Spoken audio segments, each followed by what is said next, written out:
Was Tom Izzo wrong to lose his composure while coaching? How can coaches at all levels evolve to get the best out of their players? And how is the NBA playoff race shaping up? The only question left is, say it with me, you in? Hey, sports fans, Coach Nick here, and welcome to the BBall Breakdown podcast. I might sound a little bit more relaxed today. I've been coming off of a week-long vacation with the family. And as always, I am joined by the Athletics, Jared Weiss. Jared, let's hear your voice today. This is my voice just for today. Okay. Well, glad to be back. Glad to be sitting with you here via Skype. And we have a lot of things to talk about, I think. But, man, I still have beach fever. So what's been going on? Well, someone tweeted something about Tom Izzo berating a player, and I don't know if you caught this because you were on the beach, but it became pretty controversial. Yeah. Do you know anything about this situation? Yeah, I like to send my most controversial tweets out the day before I leave for vacation, where I'm going to be, supposed to be offline. So, yeah, I guess that would be me. And I'm almost trying to wonder if I felt like when I did it, it was a very visceral response to the Tom Izzo thing. And if you haven't seen it, in the game one of the tournament, he lost his SHIT times 10 on Henry. Aaron Henry? Is that his first name? Aaron? Yes. Henry. I've been calling him Henry. It sparked I would say a worldwide debate, wouldn't you? Yeah, I mean, we're only bringing up a tweet on this show because it was yours and two, because it is a really interesting debate. And you said something in 280 characters, which I'll let you remind the audience what that is because I can't remember word for word, but that people extrapolated a ton of conclusions out of that. And this is why you have a podcast. It's so that when you tweet out something controversial, you can then do a 10-minute segment going into it. So absolutely. This is like politics here, creating our own news. But so basically the synopsis is that there's a video of Izzo not just like berating a player, but screaming at him with like venom flying out of his mouth. And I think did he grab him a couple times? Well, he got out of his chair to like almost kind of. I guess we could say he's going to lunge at him, but they had four other people that had hands on him to kind of push him back down in his chair.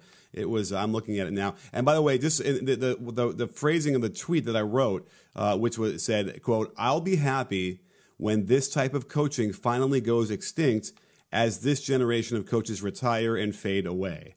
And I regret that. I regret the tone was so visceral in response. Because my penance for doing that was to respond to as many people as possible. I probably responded to about 2,000 tweets, maybe more. My penance was to have to do it in a very, patient, intelligent, I'm not going back, because the vitriol I got from a lot of the fans was the equivalent of what we saw in the clip, which is almost ironic. And so, well, that's just the internet.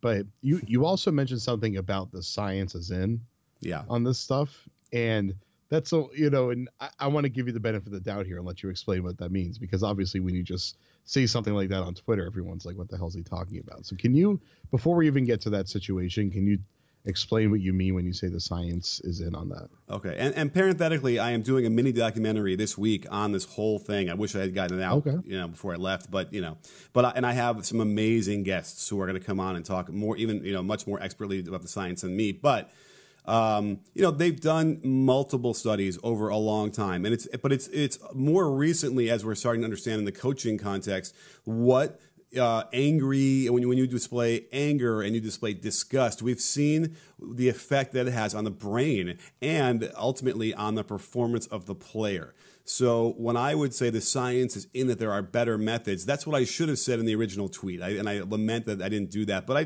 tried to explain it.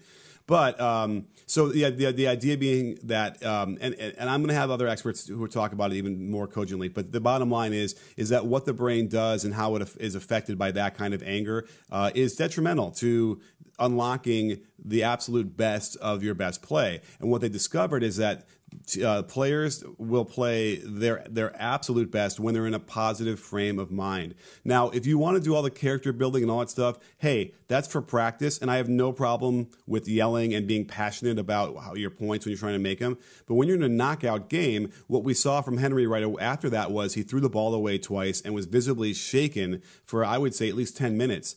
So in my mind, like, that's just not a risk worth taking to somehow build up some other good feeling that might happen later. Even if Henry got into an emotional equilibrium later, it was all on his own coping mechanism for this kind of stuff. But I would say it was a failure in the short term. What happened right after that, and that was not worth doing in a tournament game. So, a lot of former players, I think Draymond was among them, were responding to you. Yeah, say Bridges, like, this is how Miles Bridges. Yeah, these are guys that are great success stories, obviously, especially, Draymond, one of the great success stories of a, unheralded player being developed into an incredible competitor and, basketball savant in college by Izzo, and then making that next leap with another great coach who has, it seems, almost the exact opposite approach. Mm-hmm. And so Draymond's feedback was really interesting. I think it was mostly him just saying, like, that's how Tom Izzo shows you that he cares, and this is what he did to all of us, and this is what made us better. And so you're bringing up a point that's really interesting, which is that you're not saying in a fully nuanced discussion, obviously not in a couple tweets, now that you can kind of expound on it, that you're not saying that there isn't a time and place for aggressive yelling and humiliation and then character building from there. You're saying that it just doing that in that moment was a selfish move by Izzo, and that he couldn't control his emotions and had the exact opposite effect of what he would have wanted to happen. Yeah, I think that's a good example. I mean, I just think in the context of a knockout game, it's simply because he lost control. I don't think that this was any kind of premeditated, okay, I'm going to now get in his face and be this way. This was visceral on his part, too. And listen, there are players that work, but Draymond's probably the only guy I can find who can play angry and actually perform well in that mode.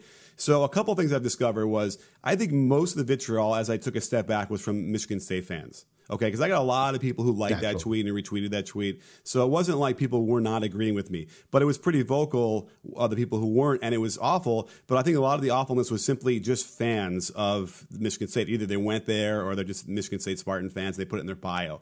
So that kind of, showed a little bit of a bias there that probably doesn't represent, most of the people that are watching this. Because I would almost think that, the science, people were yelling at me about the science. It's like, doesn't it seem inherent, like just from a common sense standpoint, that one of the keys to unlocking your absolute best is being in a positive frame of mind?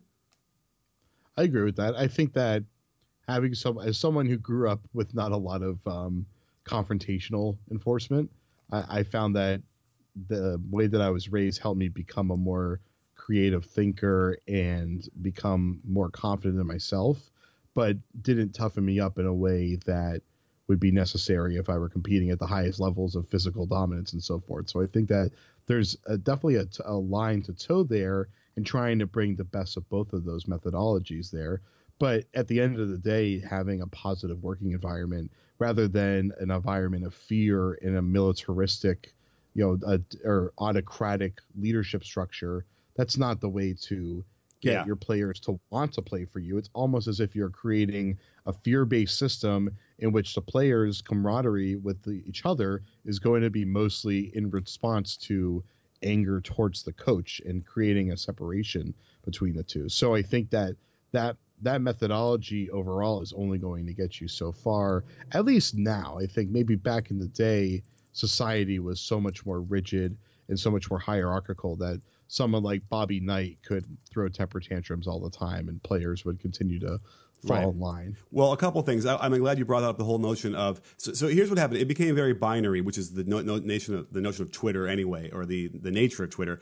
Whereas if you're not doing what Izzo is doing, then you must be soft and coddled, and this is exactly what's wrong with society today. Now, I'll find you coaches writing in 1920 complaining about the soft players who don't listen and don't play hard. So this has been a thing that's been happening forever. But those guys are coming back from World War I, and maybe had Maybe he had two limbs if they were lucky. Yeah, exactly, and didn't have to get mustard gassed. But nonetheless, so this whole notion of like nobody could conceive of anything in between, which I thought was kind of crazy. But then again, it's Twitter, so a lot of times one of my responses would be, and I literally wrote the same response. If you look at the thread, it's crazy, but it would be like, can you conceive of a method of coaching that not only makes your players tough and accountable, but doesn't require out of control rage and disgust? And a lot of those tweets got deleted. So to me, it almost felt like, oh, you know what, I could see his point, and then they deleted the tweet. So like that conversation didn't go very far because I think I made the point pretty well. The other thing you mentioned, since we're talking about military, even the freaking military has gone away from the style.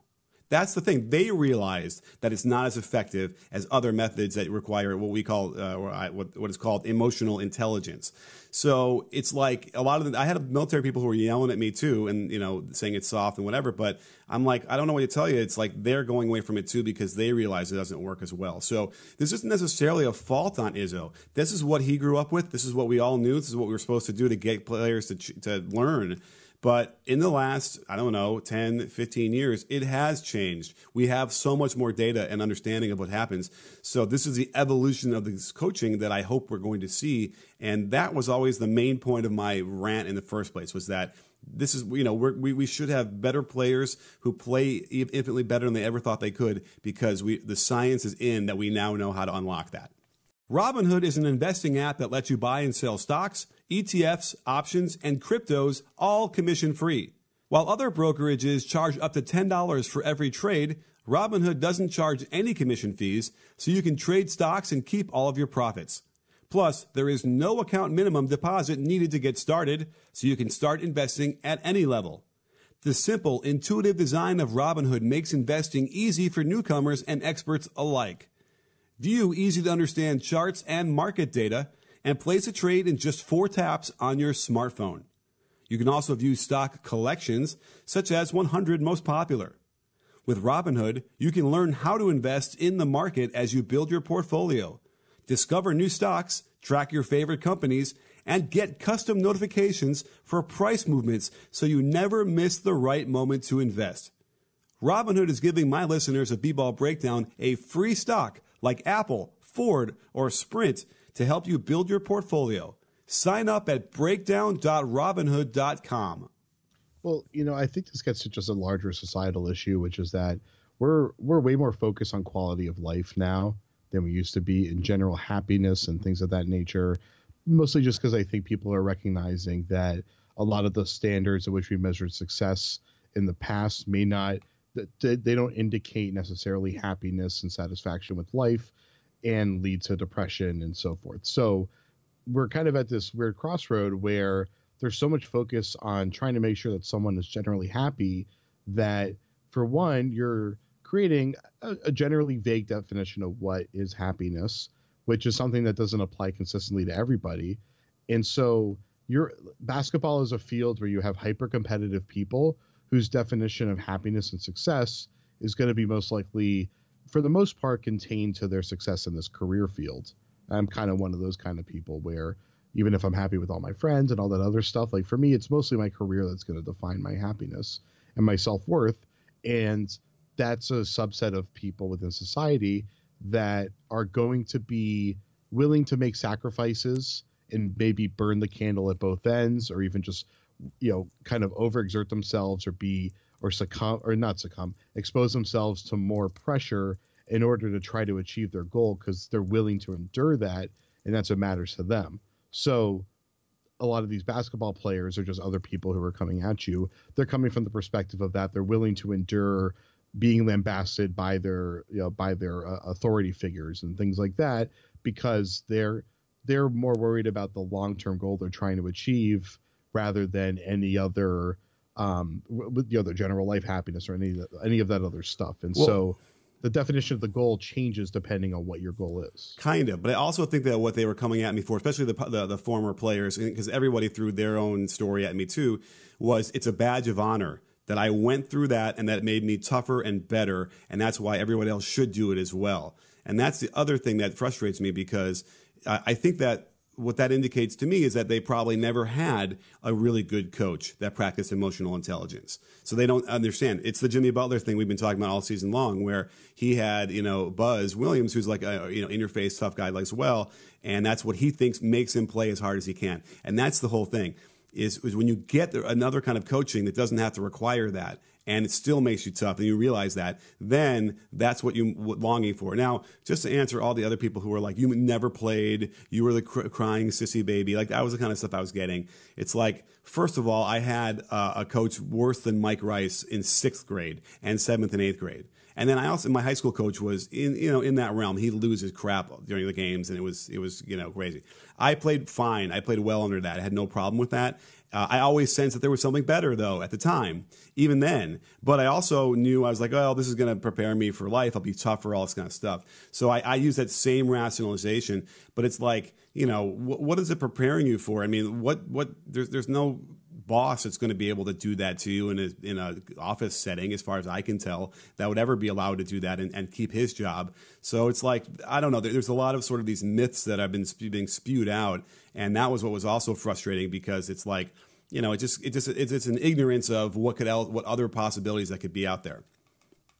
I had a great conversation with Chip England last week, or maybe it was 2 weeks ago, and we got into just coaching philosophy. And a big thing that he said that really stuck with me, and this will be in an upcoming article, is we were talking about shooting, and he was saying there's always more. There's always more that you can do to improve, and Steph Curry still needs to continue to improve. And Steph Curry's everyone has rushed to say he's the greatest shooter of all time. We're like, I think now it's pretty apparent, but people were obsessed with saying that even when he first started becoming a great shooter, but he's continuing to improve. I mean, he's getting, I think he's having his best shooting season ever this year still, right? Mm-hmm. He's been incredible this year. He's shooting almost 45% from three, as pretty much the highest volume 3-point shooter ever. It's incomprehensible what he's doing. And Steph has only gotten there because he's always had that mentality of that. Even when he was already the best shooter of his generation, he wanted to keep getting better and better and try to continue to inch forward over and over. And I think that when you're looking at leadership models, that those can always be improved too. And that even if you are a certain type of coach or you're a certain type of player with a certain mentality, you can always try to learn to make yourself more well-rounded. And it's the coaches or the players that get stuck in that mindset that don't have, now I feel like I'm Brad Stevens, that don't have the growth mindset, right, that feel like they're only hard asses, so they can only be hard asses. Like, you got to continue to try to nuance yourself so that you can account for different interactions with different people, working with different types of groups, handling different types of situations, because there's just like being a very supportive, soft, easygoing person isn't always a solution when you have a very high pressure situation, and you need to be able to be assertive, decisive, aggressive, confrontational. You have to have a blend of all of that to be successful. Yeah, and to your point, I'll wrap this up with, when's the last time Izzo went to a coaching clinic as an attendee? Like that's my thing. And also his response was the next game was to mock, me or mock whoever. I mean, I don't know if he saw my tweet. I can't imagine he had you in mind when he was mocking that. Well, me being like my side and whatever. But, and by the way, sure. Listen, like, Scott Van Pelt did a monologue, and like, whatever my influence is on Twitter, it's pretty influential in a way that I think that it sparked a lot of this. It just feels that way based on the interaction levels and stuff. So, I don't know. I didn't see too many other huge names really coming out against it like I did. But that was absolutely you. Okay. So anyway, but the point being, back. Yeah, you started that conversation. Yeah. So the point being that he was so mocking and whatever and dismissive of this where I was coming from. But what happens after that, right? The next few games, he is calm, he is composed, he is probably even positive. And what happens? Aaron Henry has his best games of the season, and everyone wants to be shouting at me, see what that did? And I'm like, no, again, this is where with science, there isn't a real connection between a tirade he had on Aaron Henry and then a week later, he's suddenly playing really well on the court. It's much more of a immediacy of how you're dealing with and communicating in that game that affects how he plays in that game.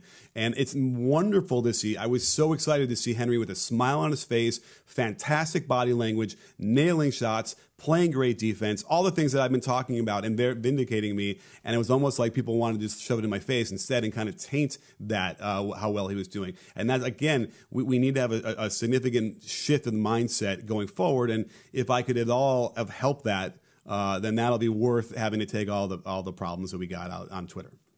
Hey, maybe Tom Izzo at some point is going to step back after the season and realize that he needs to control himself more. So you never know. Yeah. And by the way, he might have already done that. Like his reaction, even though he was really sarcastic and whatever, clearly he heard it. Right, that's the other thing. It's clearly he heard it. Clearly he might have already done it, and certainly the way he coached in the next 2 games indicated that. Now that said, he hasn't had to deal with being down at halftime like they were, and I'm waiting to see today what happens when they play Duke. If what happens and how he's going to react to a really stressful situation like he'll have today. So we'll find out when this podcast drops, and we'll see if there's any growth there.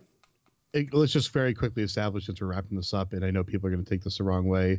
Izzo is one of the greatest coaches ever and has been remarkable. And we're not, at least that's my viewpoint. I would imagine you'd agree with me. And we're definitely not saying that he's not a great coach, but I think both of us disagreed with how he handled that situation and think he could do better than that. Right. But and he's known to do that in a lot of situations. So it's not like it's the one-time thing. But no, he's an awesome, amazing recruiter. He has produced more NBA players than almost any other school in his tenure. There might be 1 or 2 schools that have more. So, so he's getting a lot of terrific raw talent in, which is also a huge skill. Plus, X's and O's are good. So those are the things that really are what propel his teams. I'm not convinced that these tirades and all this kind of anger stuff that he uses is any part of the key to his success. Which is, again, more kudos to him and what he actually does, with the X's and O's and with recruiting. So absolutely, great conversation, and I cannot wait for you guys to see the mini doc I'm producing later on this week. March Madness is upon us. And it's another huge month in sports across the NBA and NCAA. With the Final Four coming up, there is only one place to get in on all this action: betonline.ag. You can support BBall Breakdown by going to clnsmedia.com/bball for a 50% sign-up bonus. That's clnsmedia.com/bball. And it will allow you to place bets on all the action. We've got Texas Tech and Virginia already slated in the Final Four, and I know today's games are going to be amazing. So get your picks in at betonline.ag now. You can also try live in-game betting, where you can participate on all the action with every single play. So head over to clnsmedia.com/bball. You can also just use the code CLNS50. Get your 50% sign-up bonus and raise your game. BetOnline.ag, your online sportsbook experts. So let's talk a little bit about the Western Conference playoff race, particularly the bottom of it, because it's kind of in a wild swing. And it's been kind of crazy, Jared. If you looked up, you might realize, the Spurs are really playing well after being pretty mediocre for a lot of the season. And shockingly, the Oklahoma City Thunder have really, really struggled, losing 12 of 18. Did you know that when I told you that this morning? I knew they were struggling, but I didn't realize the record was that bad. But yeah, they're 7-12 in the last month and a half, and 22nd in net rating, just ahead of the Lakers of all teams, of course. Mm-hmm. So yeah, they're in the pits right now. Yeah. And I was studying this thing. So basically, in the last 18, their offensive rating before that was 12th. So they weren't even like the most efficient offense anyway. And, that had a lot to do with Russell Westbrook was shooting threes, and he was really struggling. The irony is that he's actually shooting threes better at like 34% in the last 18, but he's taken like 7 a game. And it's just too many for him. It's a really bad look. And their offense has plummeted to 29th in offensive rating over the last 18. That is not going to get it done. In fact, they might have to be worried about what's going to happen. They're going to make the playoffs. They're already clinched, so that's not an issue. But it's a real problem with a chance where if they were to face the Warriors, I think at some point in the season we felt like that would actually could be a good series. I think it would still be a good series to watch. It just would not be a good series for the Thunder's chances of an upset. Because I feel like the, everyone except for the Warriors has a chance to get upset here. Denver has been amazing this year, but there are ways that you can attack their defense, that you can expose them if you have good speedy ball handling attackers. Houston, obviously, if you can find a way to corral James Harden sufficiently, they're beatable. And then the rest of the conference is kind of, I mean, Portland is in the standings pretty much in the same spot as Houston, but I think you're comfortable with putting Portland kind of in that same tier with Utah, and then I guess the Clippers, Spurs, and Thunder are pretty much in that tier as well. But it seems like everybody's on an even playing field. So. Right, but Portland has dropped down now because of the Nurkic gruesome injury. Yeah, and that's going to be a real problem. Like, can Enes Kanter, fill that role? I don't know. But yeah, so you're right. So as a result, the Western Conference first round should be amazing, right? I mean, capital A. One of the best in recent memory, probably. Yeah, depending on how good you think these teams are. But I mean, it's so even. I mean, all these teams are basically like 48, 50 win teams this year. It's insane. This could be one of the best years for like the depth of the conference, everybody being close to 50 wins. I think I remember that happening a few years ago, maybe like 6-7 years ago, where everybody in the West was close to 50 wins. But I mean, it's amazing just because every single series in the first round is almost a toss up.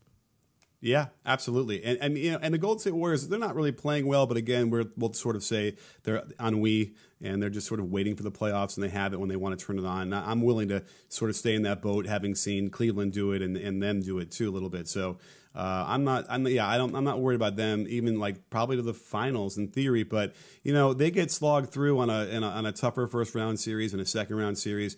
That could weigh on them and wear them out. And, if they have to meet Houston or somebody like that, we'll see. It could be, we might have another epic 7-game series in there, but it still feels like they're going to take it, which is a little bit of a contrast to what's happening in the middle of the Eastern Conference pack, where we have 3 teams that are kind of limping to the finals here, the final stretch, where we have, the Nets, the Pistons, and the Pacers just not playing well either. And the Celtics not playing that well.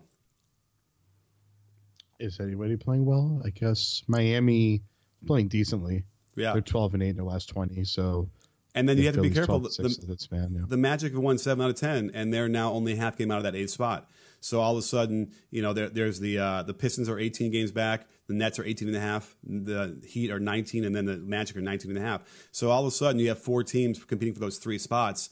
And 2 of those teams are not playing well, and their records are not that favorable. The Nets certainly have a gauntlet to go through, so I'm worried about them. It was really exciting to see their first playoff berth in a while, and it's a little bit dicey right now.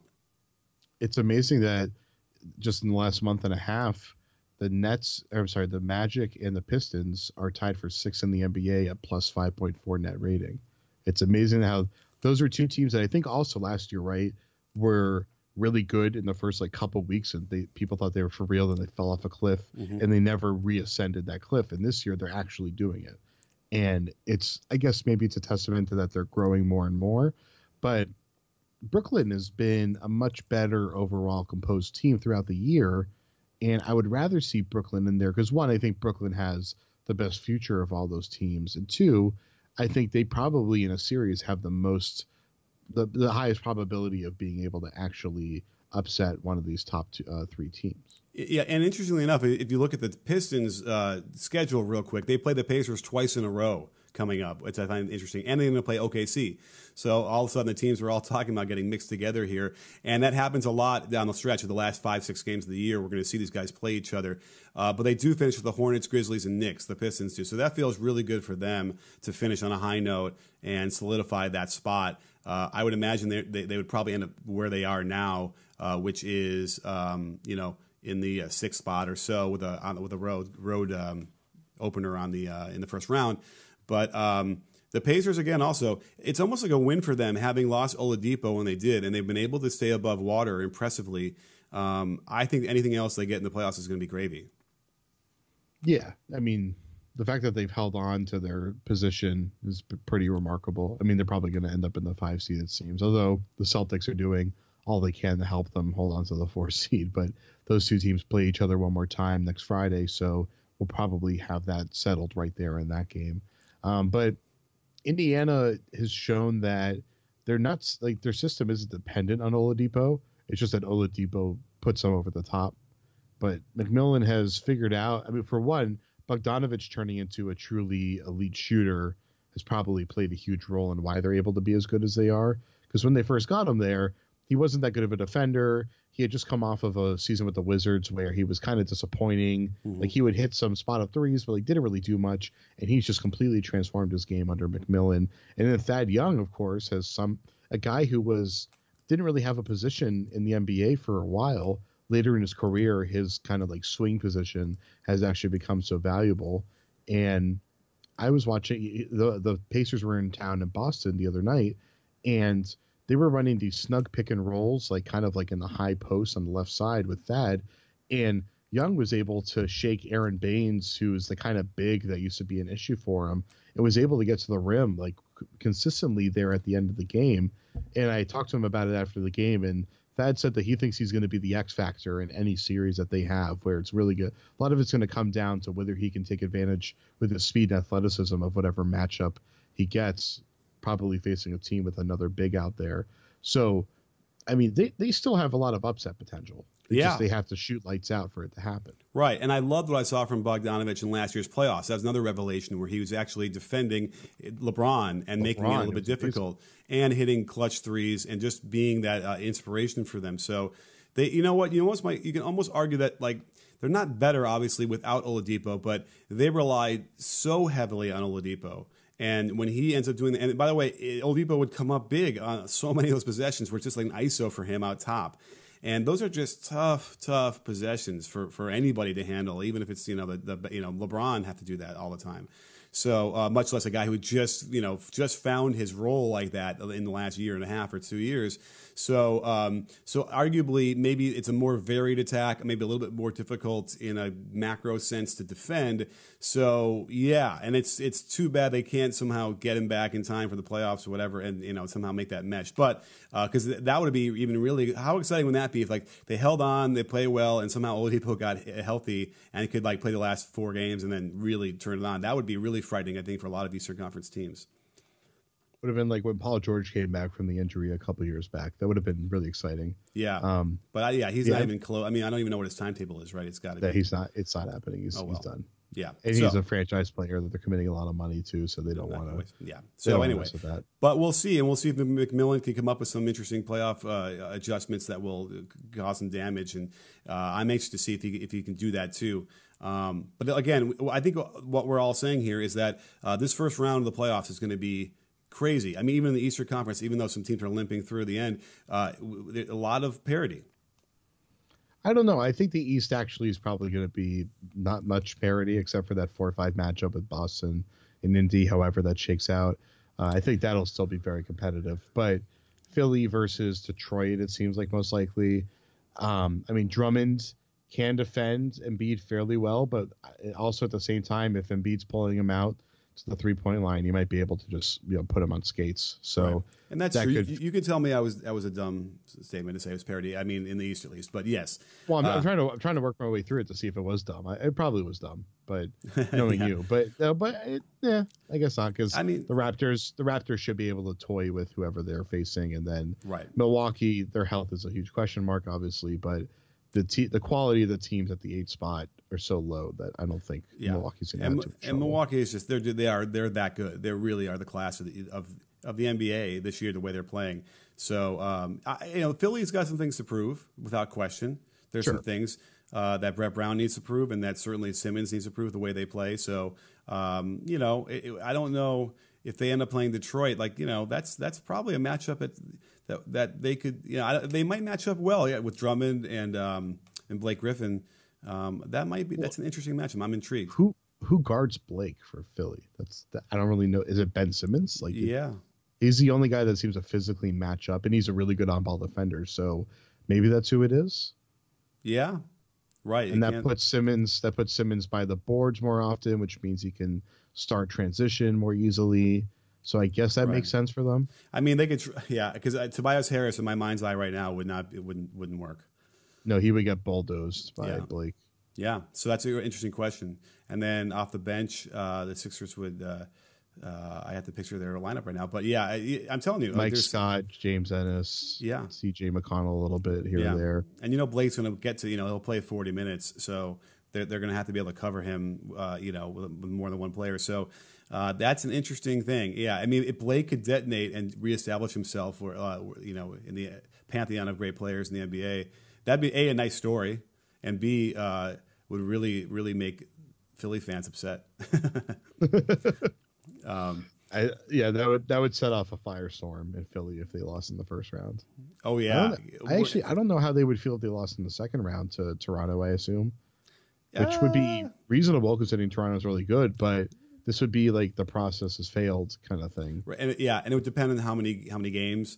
But yeah, sure. This picture that let's take 30 seconds to picture what that would look like if the Sixers lost in the first round. Brett Brown leaves. Is he gone? I don't think so. I think Brett Brown's done a really good job with a really rough roster situation over the years. Now they have like a really nice team, but it's not a very cohesive roster structure, and I think he's doing a good job making it work. But that makes me think that Jimmy Butler, they're not going to keep him. Yeah, and he might just want to go anyway. Wait, because he's a free agent, right? Yeah, he's a free agent. So they'll keep Tobias. They would have to keep Tobias at that point. So, all right, well, we'll have to wait and see. But great podcast to get back in the swing of things. And I like a lot of great points we made across the board here. So, Jared, thank you for spending a little bit of your Sunday with me. Always enjoy it, buddy. All right, well, don't forget, sports fans, at BBall Breakdown, not a channel, we're a conversation. You in? Are you in, Jared? I'm in.